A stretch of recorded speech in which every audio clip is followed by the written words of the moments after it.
दोस्तों, उत्तर प्रदेश लोक सेवा आयोग की ओर से सम्मिलित राज्य प्रवर अध्ययन सेवा यानी कि पीसीएस 2022 के लिए प्री परीक्षा का जो कट ऑफ जारी किया गया है, वो कट ऑफ आप यहाँ पर अगर आप देखेंगे तो जनरल की जो कट ऑफ है वो 111 गई है, लेकिन वहीं पर ओबीसी और ईडब्ल्यूएस की जो कट ऑफ है वो 114 है। यानी कि रिजर्व कैटेगरी की जो कट ऑफ है वो जनरल से कई अंक ज़्यादा है। तो फ्रेंड्स, यहाँ पर अगर बात करें तो जनरल जो है वो 84 प्रश्न सही करके प्री क्रैक किए हैं, और वहीं पर ईडब्ल्यूएस और ओबीसी को 86 नंबर क्रैक करने पड़े हैं। मतलब अगर 86 प्रश्न आपने सही किए हैं तब जाके प्री आपका क्लियर हुआ है। तो यहाँ पर जो अभ्यर्थी हैं वो सवाल उठा रहे हैं कि अगर जो सीटों की संख्या है, वर्गवार बंटवारा उन्हें पहले से बता दिया जाए तो वो ये डिसाइड कर पाएंगे कि उन्हें जनरल में आवेदन करना है या फिर उनको आवेदन जो है वो अपनी कैटेगरी यानी कि रिजर्व कैटेगरी में करना है। तो इसकी मांग की जा रही है, और आज के अखबारों में भी ये जो मुद्दा है ये प्रमुखता के साथ उठाया गया है। देखो फ्रेंड्स, यहाँ पर अभ्यर्थियों ने जब अपने कट ऑफ अंक डाउनलोड किए हैं, मार्कशीट डाउनलोड की है, तब जाके उन्हें इस बात का पता चला कि जो कट ऑफ गई है ओबीसी की और ईडब्ल्यूएस की वो जनरल से कहीं ज़्यादा है। फिलहाल पीसीएस 2022 की प्रारंभिक परीक्षा में एग्जीक्यूटिव ग्रुप यानी कि जो एसडीएम के पद होते हैं, डीवाईएसपी के पद होते हैं वगैरह, जिसके लिए एलिजिबिलिटी सामान्य स्नातक होती है, तो उसमें जो कट ऑफ अंक हैं ईडब्ल्यूएस और ओबीसी के वो जनरल से ज़्यादा हैं। तो यही वजह है कि पिछले दिनों अभ्यर्थियों ने आयोग में ज्ञापन देकर मांग की थी कि विज्ञापन के दौरान ही पदों की संख्या, उनके आरक्षण की स्थिति भी स्पष्ट कर दी जाए। देखो फ्रेंड्स, यहाँ पर जो कट ऑफ ज़्यादा गई है उसके बारे में थोड़ा सा ज्ञान मैं आपको दे दूँ कि ये कट ऑफ ज़्यादा क्यों जाती है। देखो फ्रेंड्स, जैसा कि आप लोग जानते हैं कि अगर हम बात करें यूपी पीएससी की, तो इसमें जो जनरल की एज होती है वो 40 साल होती है, और वहीं पर अगर हम बात करें ओबीसी के बारे में या फिर एससी के बारे में या फिर एसटी के बारे में, या फिर ऐसे अभ्यर्थी जो कि उत्तर प्रदेश राज्य सरकार की सेवा में हैं, ठीक है, तो उनके लिए जो एज लिमिट होती है उसमें 5 साल की छूट होती है। उनकी एज लिमिट होती है 45 साल। लेकिन दोस्तों, यहाँ पर अगर एक ओबीसी कैंडिडेट है जिसकी उम्र 41 से लेकर 45 साल के बीच में होती है, अगर वो परीक्षा देता है तो वो सिर्फ अपनी सीटों पर रहता है, यानी कि जो 27% का आरक्षण होता है सिर्फ उन्हीं सीटों पर रहता है। तो 41 से 45 साल के जो अभ्यर्थी हैं ओबीसी एससी एसटी वो अपनी सीटों पर रहते हैं। तो इनकी संख्या जब ज़्यादा होती है और मेधा भी थोड़ी सी ऊपर जाती है तो कट ऑफ जो है जनरल को क्रॉस कर जाती है। यही वजह होती है कि कभी कभी ओबीसी की जो कट ऑफ है वो जनरल से ज़्यादा जाती है, और इस बार भी आपने देखा कि जनरल की कट ऑफ जो कि 111 है, तो ओबीसी और ईडब्ल्यूएस की जो कट ऑफ है वो 114 है। लेकिन दोस्तों, यहाँ पर ईडब्ल्यूएस के बारे में अगर बात करें तो यहाँ पर ईडब्ल्यूएस को तो उम्र सीमा में कोई छूट नहीं मिलती है, उसके बावजूद उनकी जो कट ऑफ है वो 114 है। इसका मतलब ये है कि जितने भी ईडब्ल्यूएस कैटेगरी के अभ्यर्थी हैं उनको 10% का रिजर्वेशन जब दिया गया टॉप टू बॉटम, तो 114 से मेरिट स्टार्ट हुई है। तो ये चीज़ें यहाँ पर बताई जा रही हैं। अभी तक फिलहाल यही व्याख्या है, ठीक है। तो फिलहाल फ्रेंड्स आगे बढ़ते हैं, और खबर है कि अभ्यर्थियों को चाहिए अंतिम उत्तर कुंजी। पीसीएस 2022 के अभ्यर्थियों को प्रारंभिक परीक्षा की अंतिम उत्तर कुंजी चाहिए, लेकिन इससे पहले आयोग ने प्रारंभिक परीक्षा के कट ऑफ अंक और अभ्यर्थियों के प्राप्तांक जारी कर दिए हैं। अभ्यर्थी जानना चाहते हैं कि गलत सवालों पर उनकी ओर से जो आपत्तियां दर्ज हुई थी तो उसका निस्तारण किया गया या नहीं किया गया, यानी कि वास्तविक स्थिति क्या है। अभ्यर्थी यहाँ मांग कर रहे हैं कि जो अंतिम उत्तर कुंजी है जिसके आधार पर ये परिणाम तय किए गए वो जरूर जारी किए जाएं।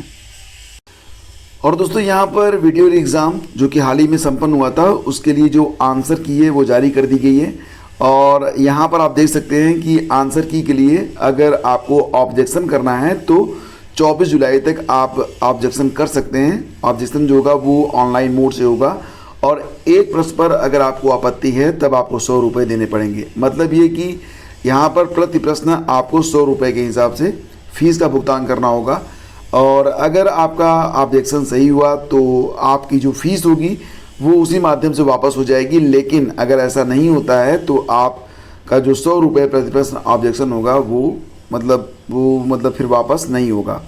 तो आयोग की वेबसाइट पर एक मास्टर प्रश्न पत्र जारी किया गया है, और उसी के आधार पर आपको आपत्ति दर्ज करनी है। आपत्ति कैसे दर्ज करनी है, इस पर एक वीडियो मैं अपलोड करूंगा, उसको आप लोग देख लेंगे तो आपको समझ में आ जाएगा कि आपत्ति के लिए क्या प्रक्रिया है। जैसा कि आप लोग जानते हैं, वीडियो री एग्ज़ाम जो हुआ है वो 1953 पदों पर हुआ है।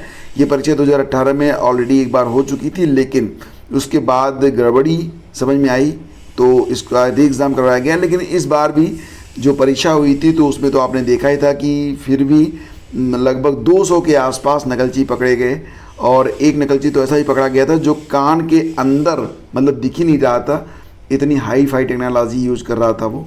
फिलहाल शिक्षकों के 256 पद रह गए खाली। तो जैसा कि आप लोग जानते हैं, टीजीटी 2016 के लिए वर्तमान समय में जो सीटें खाली रह गई थी उन अभ्यर्थियों के द्वारा जो ज्वाइन नहीं किए तो उन पर जो है काउंसलिंग चल रही है। और काउंसलिंग में जैसा कि आप यहाँ पर देख सकते हैं, गुरुवार को टीजीटी अंग्रेजी और गणित विषय के लिए काउंसलिंग थी। 280 पदों पर नियुक्ति के लिए प्रतीक्षा सूची से अभ्यर्थियों को बुलाया गया था। तो यहाँ पर अंग्रेजी के 221 और गणित के 59 पदों के सापेक्ष अंग्रेजी के लिए कुल 110 और गणित के 81 अभ्यर्थियों को बुलाया गया, लेकिन दोनों ही विषयों से केवल 12 अभ्यर्थी ही उपस्थित हुए और 256 पद खाली रह गए। तो दोस्तों ये वजह है कि अब काफ़ी जो है संख्या में ये जो सीटें हैं वो खाली जा रही हैं। और जैसा कि आयोग इसके पहले अभी 2 दिन पहले अखबारों में भी था, आयोग ने ये भी कहा था कि जो सीटें अब खाली जा रही हैं उनको कैरी फॉरवर्ड किया जाएगा, यानी कि नेक्स्ट वैकेंसी में उनको ऐड किया जाएगा। अगली काउंसलिंग के बारे में कोई भी जानकारी आयोग की ओर से नहीं मिल रही है। और यहाँ पर दोस्तों अगर आप चाहें तो जून 2023 माह का करंट अफेयर रिलीज हो चुका है। ये ई बुक आपकी डेफिनेटली बहुत ज़्यादा हेल्प करेगी अगर आगे आने वाली कोई भी प्रतियोगी परीक्षा आप देने वाले हैं, जिसमें अगर आप बिहार शिक्षक भर्ती या फिर UP SSSC PT exam, UP SSSC का नया विज्ञापन वीडियो के लिए, इसके अलावा कुछ और भी प्रतियोगी परीक्षाएं जिसके लिए उम्मीद जताई जा रही है कि आगामी भर्तियों में, जैसे कि RO BEO, और अभी हाल ही में एक न्यूज़ और भी आई है दोस्तों कि उत्तर प्रदेश में जो नगर पंचायत होती है उसके अंतर्गत EO की भी भर्ती की जाएगी। और इसके लिए यहाँ पर 355 पद रिक्त हैं। ये भर्ती भी यूपी SSSC ही करवाएगा और यूपी SSSC को रिक्तियाँ अभी जो कलेक्ट करके भेजी जाएंगी, इसके बाद ये प्रक्रिया आगे बढ़ेगी। अभी ये बात तय नहीं है कि पीटी 2022 के आधार पर ये भर्ती आगे बढ़ेगी या फिर पीटी 2023 के आधार पर, लेकिन 355 पद ये बहुत ज़्यादा तो होते हैं फ्रेंड्स, और निश्चित रूप से इसके लिए आपको जी तोड़ प्रयास करना चाहिए, क्योंकि EO यानी कि अधिशासी अधिकारी यानी कि एग्जीक्यूटिव ऑफिसर का जो पद होता है उसकी जो गरिमा होती है वो बहुत ही शानदार पद माना जाता है। अपना ऑफिस होता है, अपना स्टाफ होता है, और नगर पालिका में जो भी काम होते हैं, नगर पंचायत में जो भी काम होते हैं, वो सारे काम का एक तरीके से ये ऑफिशियल इंचार्ज होता है जो EO होता है। तो मिला जुला के बहुत ही शानदार पद। फिलहाल अभी इसके बारे में तो सुबुगाहट हो रही है कि अच्छा, एक बात और बता दें कि ये EO की जो भर्ती हुई थी पिछली बार, ये लोअर PCS के माध्यम से हुई थी।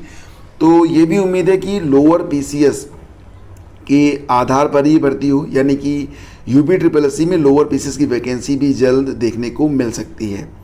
और यहाँ पर CUET UG के जो नतीजे हैं वो 17 जुलाई तक जारी होने की बात की जा रही है। पहले ये जो परिणाम थे वो 15 जुलाई तक आने वाले थे, लेकिन अब उम्मीद है कि ये 17 जुलाई तक जारी होंगे। और जो अभ्यर्थी इलाहाबाद विश्वविद्यालय में स्नातक में एडमिशन लेना चाहते हैं और CUET की परीक्षा दिए हैं, तो उनके लिए ये न्यूज़ है कि पहले वो इलाहाबाद विश्वविद्यालय की ऑफिशियल वेबसाइट पर जाकर अपना रजिस्ट्रेशन ज़रूर कर लें। पहले दिन कुल 1313 अभ्यर्थियों ने अपना रजिस्ट्रेशन कंप्लीट किया है। तो अगर आप इलाहाबाद विश्वविद्यालय की जो ऑफिशियल वेबसाइट है उस पर रजिस्ट्रेशन नहीं करेंगे तो भले ही आपने CUET परीक्षा में इलाहाबाद विश्वविद्यालय का ऑप्शन चुना हो, लेकिन आपको एडमिशन नहीं मिल पाएगा। तो जो लोग भी इलाहाबाद विश्वविद्यालय में एडमिशन लेना चाहते हैं तो वो CUET में भले ही अपना ऑप्शन चूज किए हों इलाहाबाद विश्वविद्यालय के रूप में, लेकिन उनको इलाहाबाद विश्वविद्यालय की ऑफिशियल वेबसाइट पर जाकर अपना रजिस्ट्रेशन जल्द से जल्द कंप्लीट कर लेना चाहिए।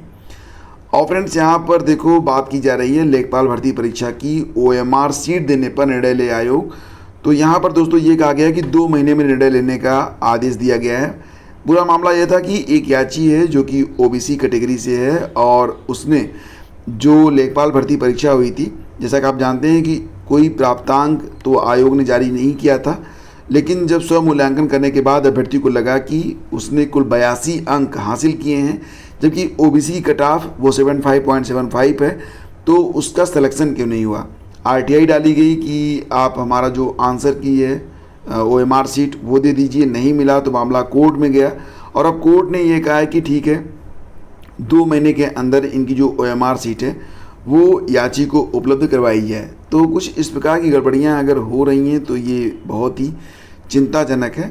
फिलहाल फ्रेंड्स, आप लोग नियमित रूप से करंट अफेयर भी पढ़ते रहिए, क्योंकि कोई भी प्रतियोगी परीक्षा हो, करंट अफेयर में अगर आप थोड़े से ढीले पढ़ेंगे तो ये बाजी कोई और मार ले जाएगा। ये करंट अफेयर बहुत ही सारगर्भित है, टू दी पॉइंट है और बहुत ही कम समय में आप पूरा करंट अफेयर पढ़ सकते हैं।